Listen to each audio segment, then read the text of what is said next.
um período único na história da União Soviética, aonde o poder era algo imperativo e não há questionamento sobre a figura do líder.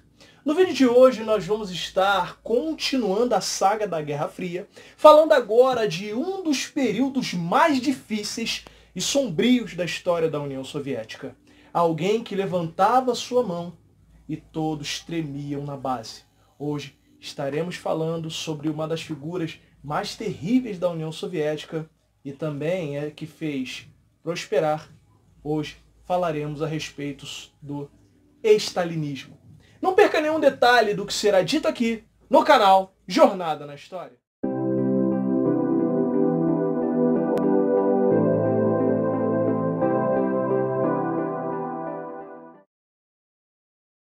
Pessoal, antes de mais nada, já gostaria de estar pedindo a você, vai deixando aquele like esperto aqui no vídeo, e para você que não é inscrito, se inscreve aqui no canal Jornada na História. Aqui você acha um conteúdo de qualidade, único, que vai fazer você compreender a história de uma maneira simples e prática.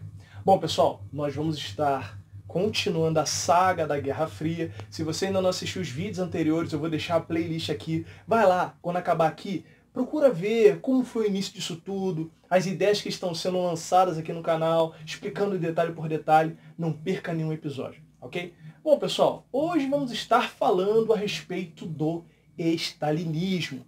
Eu não sei se eu falei para vocês, eu acredito que foi no vídeo sobre o totalitarismo, e se você não assistiu esse vídeo, eu também vou deixar ele aqui no card para você assistir, falando que todo regime, tanto de direita quanto de esquerda, quando é extremista, não é nada bom para a sociedade. E eu vou explicar o porquê.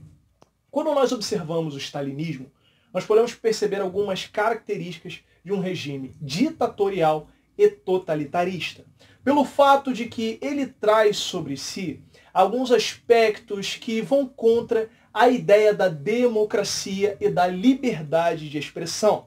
Para vocês terem uma ideia, o regime stalinista matou mais de 10 milhões de pessoas. Então, dentro disso, nós podemos perceber o aspecto que como algo assim pode existir em um governo e pregar igualdade. Bom, vamos prosseguir e compreender de onde surgiu o stalinismo. E é importante você compreender isso para compreender o desenrolar para a Guerra Fria. E uma coisa que eu quero deixar claro aqui, gente, eu não estou levantando bandeira de partido político. Eu estou apresentando história. Maravilha? Bom, vamos lá. Quando Vladimir Lenin ele faleceu, ali por volta de 1924, Lenin foi responsável pela Revolução Russa, ali de 1917 e tudo mais, criou-se uma guerra interna no Partido Comunista. A quem iria assumir o legado de Lenin? Quem seria o próximo responsável pela União Soviética? E ali vão surgir dois candidatos, Joseph Stalin e Trotsky. Stalin ele tinha a ideia de que o socialismo ele deveria ser implantado totalmente na União Soviética e produzido e evoluído ali. Já Trotsky pensava que a revolução socialista ela deveria se dirigir ao mundo e praticar entre outras nações, ou seja, todos aderindo ao socialismo. Os dois pensavam diferente. Só que teve um embate em que Stalin acabou ganhando as eleições, se tornou o presidente da União Soviética e Trotsky, devido a isso, fugiu, porque começou uma perseguição política por parte de Stalin. E sabe para onde ele fugiu? Para aqui perto, ele fugiu para o México. Só que tem uma coisa muito interessante, gente. Quando Trotsky estava no México, Stalin mandou matar Trotsky no México. Ou seja, você já tem uma ideia de quais seriam as ações desse presidente da Rússia. Só que não para por aí. Quando Stalin ele assumiu, ele foi voltando seus olhos para a questão da economia da Rússia. Ele então começa a tomar para o Estado todas as fazendas que seriam de propriedade privada, que existiam por causa da NEP, que foi um plano utilizado por Lenin, um plano capitalista. Tinha aquela ideia, dar alguns passos para trás, para dar um grande salto para frente. Ele acaba com isso, com as NEPs e com essa questão da instituição privada, e implanta os planos quinquenais. O que foram os planos quinquenais? Foram planos estabelecidos pelo governo russo, pelas ideias de Stalin, aonde deveriam se alcançar uma meta colocada pelo Estado em 5 anos. Ou seja, nós temos que criar uma empresa, uma indústria, uma siderurgia, e ela tem que produzir 100 mil toneladas de aço. E em 5 anos isso tem que estar pronto. É um exemplo, gente, um exemplo que eu estou dando. Essa prática, da visão, assim, algo bem arriscado, e isso vai planificar a economia e tudo mais, só que vai gerar um efeito também negativo. E que efeito seria isso? Muita gente vai resistir a essa ideia, muitas pessoas vão começar a ir contra essas ideias de Stalin e vão receber a recompensa da famosa mão de ferro. Que recompensa é essa? Algumas pessoas vão ser mortas por estar contra as ideias do líder e até mesmo vão ser exiladas e levadas para as gulags. Eram locais, prisões de trabalho forçado na Sibéria e tudo mais. Para você que gosta de um bom filme, uma animação, a DC recentemente, nesse ano, lançou um filme chamado Superman Red Sun, ou Superman Entre a Foice e o Martelo. E mostra um pouco sobre essa questão das gulags, principalmente o Superman sendo comunista. E até ele mesmo, ele se coloca contra Stalin. Eu não vou falar mais, porque senão eu posso dar spoiler do filme. Se você quer conhecer, assista Superman, Filho Vermelho ou Entre a Foice e o Martelo. Então, prosseguindo, pessoal, vai acontecer que Stalin vai tomar essas ideias e ele também vai começar a implantar algumas ideias bem radicais na União Soviética, como, por exemplo, o grande expurgo que vai acontecer ali por volta dos anos 30, que vai ser uma perseguição contra aqueles que ele não queria por perto, ou aqueles que eram contra as suas ideias. Ele também perseguia minorias, por isso dizem que quem sofreu muito na mão dele foram os poloneses e tudo mais. Você vai ter ele perseguindo até pessoas do alto escalão, para vocês verem como eram essas coisas.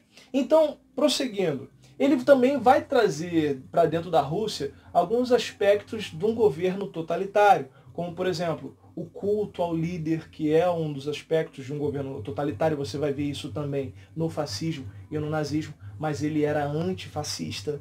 Tanto que o que vai aumentar e melhorar a imagem de Stalin vai ser a Segunda Guerra Mundial. Mas antes de eu falar da Segunda Guerra, eu volto sobre esses aspectos. Uma das coisas que ele vai implantar vai ser a censura, ou seja, não poderia falar aquilo que o líder não queria que falasse.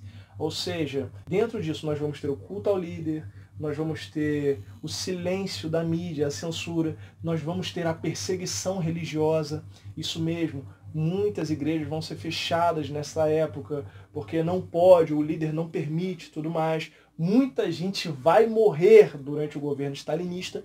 Aí vamos para a Segunda Guerra Mundial. O governo de Stalin vai ser muito conhecido por causa das ações da União Soviética durante a Segunda Guerra Mundial, até porque a Rússia ela vai ficar bem famosa por causa do General Inverno. A mesma tática utilizada pela Rússia contra Napoleão Bonaparte, nós vamos ter os russos utilizando contra o exército nazista, que era avançando para dentro do território, deixando o inimigo se aproximar e indo destruindo as cidades para que eles não tivessem nenhum tipo de abastecimento e assim morressem de fome e de frio. Claro que isso vai aumentar a moral de Stalin, só que quando a Segunda Guerra começou, Stalin encontrou um problema, principalmente a Rússia, porque devido a essas perseguições que ele estava fazendo, muitos oficiais foram retirados de seus cargos e até mesmo mortos. Então a Rússia ela vai passar por aquele abalo de como vamos nos reerguer se não temos alguém que nos lidere em certos aspectos. Claro que com o tempo foram se colocando novos oficiais e tudo mais. Então, gente, vamos lá, prosseguindo para caminhar para o final. Stalin vai trazer essas ideias e tudo mais, ele vai ser participativo na questão da Guerra da Coreia, na Revolução Chinesa, só que tem um detalhe, não pense você que todos aceitavam as ideias de Stalin, porque quando ele morre, o presidente Nikita Khrushchev, que assumiu logo após a morte de Stalin, ali por volta dos anos 50, vai denunciar todos os crimes de Stalin, apresentando ao partido e às pessoas, porque nem tudo, ou melhor, tudo aquilo que se esconde nas sombras, uma hora vem à luz. Pessoal, espero que vocês tenham gostado do vídeo. Não esquece de deixar aquele like, é muito importante aqui. Eu tenho percebido que muita gente tem assistido os vídeos e não tem deixado o like, pessoal. Não custa nada, é só você clicar e vai lá. E outra, se inscreve aqui no canal. Vídeo toda quarta e sexta. Eu não estou apresentando vocês coisas jogadas ao vento, mas coisas que têm base, até mesmo para falar. Ok? Pessoal, nos siga lá nas nossas redes sociais. Lá você consegue conversar comigo. Está tendo conteúdo de qualidade lá. Vídeos no IGTV. Postagens únicas que você vai se amarrar e você vai ficar com água na boca de tanto conhecimento apresentado a você. Ó, tá aí também minha rede social, meu Instagram pessoal, caso você queira falar comigo, pode falar. E pessoal, se você quer que algum item seu apareça aqui no cenário Jornada na História, entre em contato comigo, vem se tornar mais um membro da família do Jornada na História. Bom pessoal, eu vou ficando por aqui, eu espero que você tenha um excelente dia e continue estudando. E pessoal, se cuida nessa quarentena, hein? Vamos vencer esse vírus. Maravilha? Bom, vejo você no próximo episódio, hein? Até o próximo vídeo. Tchau, tchau.